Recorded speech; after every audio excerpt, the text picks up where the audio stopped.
On embarque tous, si vous êtes d'accord, vers une peut-être future guerre. Ça risque de chauffer assez rapidement. D'ailleurs, pour le président vénézuélien, plus que jamais, Donald Trump veut renverser le pouvoir en place. Les forces américaines sont prêtes. Le plus puissant des porte-avions du monde, le Gerald Ford, fait route en ce moment même vers les côtes du pays. Le nom de l'opération a même été trouvé. L'Anse du Sud et le patron du Pentagone, vous allez l'entendre, parle de lutte contre le terrorisme. Mon conseil aux organisations terroristes étrangères, ne montez pas à bord d'un bateau.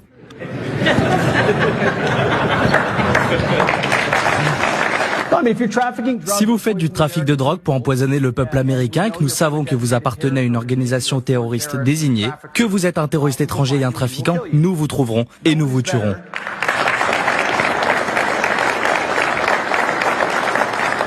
Personne n'est plus doué pour traquer, surveiller, cartographier et pourchasser que l'armée américaine, afin de traiter ces terroristes comme ceux d'Al-Qaïda dans l'hémisphère ouest. Voilà, le rapprochement, vous l'avez entendu, il a été fait. Alors mercredi, les hauts responsables militaires américains étaient dans le bureau ovale pour présenter au président les options des opérations à lancer sur le Venezuela. Et cette nuit, vous allez l'écouter, Donald Trump a tranché. J'ai sûrement pris ma décision. Je peux pas vous dire ce que c'est, mais je l'ai probablement déjà prise. Que dites-vous à certains de vos partisans qui pourraient être contre une nouvelle intervention à l'étranger? Nous verrons ce qui se passera. Je ne peux pas vous dire ce que c'est, mais nous avons fait beaucoup de progrès sur le Venezuela en termes de lutte contre l'afflux de drogue. Qui est-ce qui peut me décrypter cette parole signée Donald Trump? Il y va, il y va pas? C'est pas facile quand même. C'est pas facile. Je suis Il ne mettra pas un GI au Venezuela. Par contre, faire des opérations qui vont faire en sorte que ça déstabilise le Venezuela, que ça fasse une pression énorme sur Maduro, que ça ralentisse un certain nombre de flux de piraterie et de narcotrafic, c'est sûr.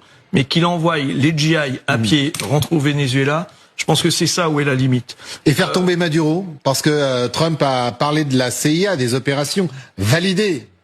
Mais en fait, derrière tout ça, il y a des éléments de discours, notamment avec Al-Qaïda. Ça rappelle aussi, toute chose égale par la traque de Ben Laden, moi ça me rappelle ça. Mais justement, l'Irak de 2003 avec accusé, etc.